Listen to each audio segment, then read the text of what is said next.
In the field of botany, previously we thought only the human beings have sexes and the animals have sexes, male and female. We did not know that even the plants have sexes, male and female. We came to know recently, 100 years back, 200 years back, 300 years back. Quran mentioned 1400 years ago in Surah Taha, chapter number 20, verse number 53. That is, he who sends down water from the sky. With it brings forth diverse pairs of plants in pairs, each separate from the other. The Arabic word used is zawja, meaning pairs, male and female. The Quran says in Surah Rad, chapter number 13, verse number 3, we have created every kind of fruit in pairs, 2 and 2. The Quran says that not only the animals and the human beings have got pairs, even the plants have got pairs, male and female. The Quran says in Surah Yasin, chapter number 36, verse number 36, that it is He who has created everything in pairs, the things which the human beings know and the things which the human beings don't know. So not only the animals and the plants and the human beings have got sexes, male and female, even a phenomenon like electricity. Today we know that even the electricity has got atoms which has got negatively and positively charged, protons and neutrons and electrons. Quran says that He has created everything in pairs. The things you know, the things which you have knowledge of, and things which you don't have knowledge of. In the field of zoology, Quran says in Surah Anam, chapter number 6, verse number 38, He says that it is He who has created every animal that walks on the earth and every bird that flies in the air to live in communities like the human beings. Today science tells us, like the human beings, even the birds and the animals, they live in communities, which we came to recently. Quran says in Surah Nahl, chapter number 16, verse number 68 and 69, it is He who has taught the bee to build its cells in trees, in hills, in human habitations, and to eat of what the earth produces, and to find the spacious path of thy Lord with great skill. What does the Quran mean by saying it has taught the bee to build the spacious, to find the spacious path of thy Lord with great skill? It was Sofon Fresh in 1973 who got the Nobel Prize for discovering the movement of the bee, the behavior of the bee. And today science tells us that whenever a bee finds a new flower or a new garden, it goes and tells its fellow bee the exact direction of the new flower or the new garden with a process called as the bee dance. And furthermore, this gender used for the worker bee in Surah Nahl chapter 16 verse 60 and 69 is the female gender, fasluki or kulli. Previously we thought that the worker bee was the male bee. No wonder Shakespeare in his play Henry IV, he writes that the soldiers, the male soldiers, they go out talking about the bees and they report to the king. Today science tells us the worker bees are not the male bees, they are the female bees. And they don't report to the king, they report to the queen. Imagine, the Quran even describes the sex of the worker bee as being a female gender, which science has come to know today, recently, and Quran mentions 14 years ago. Quran says in Surah Ankabut, chapter 29, verse number 41, that the parable of those who take for protectors anyone besides Almighty God is like that of the spider.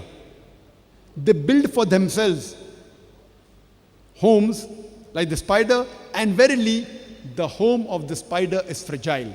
The house of the spider is fragile.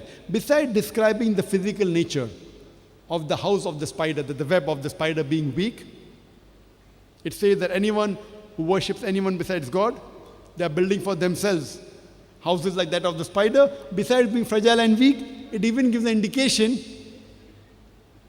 about the family relationship. Today science tells us that many a time the female spider, it kills the male spider, and they're called as black widows. Imagine the Quran, besides describing the physical nature of the house of the spider being fragile, it describes the physical relationships.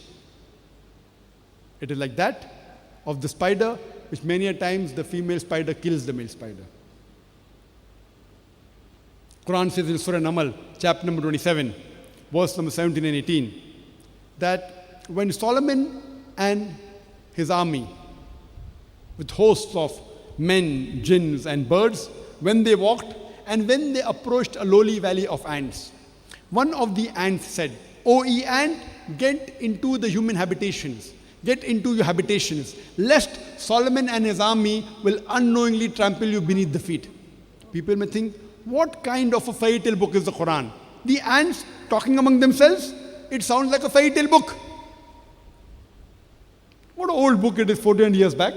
But today, after science has advanced, we have come to know that the animal or insect which has the closest resemblance to the lifestyle of the human being, it is the ant. The ant buries the dead the same way as we human beings do. They have a very sophisticated method of labor in which they have managers, they have foremen, they have supervisors, they have workers. They have a very sophisticated method of communication where they speak to each other. They very often meet to chat. They even have marketplaces where they exchange goods. You know how we have marketplaces, how we have souk.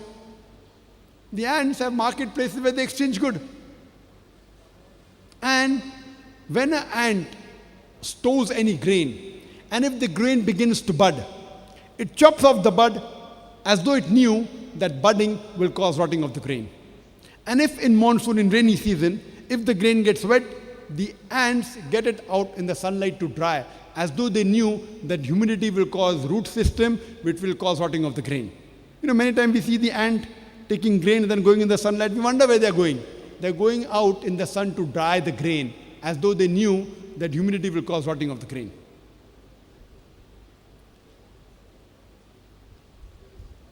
In the field of medicine, the Quran says in Surah Nahl, chapter number 16, verse number 68.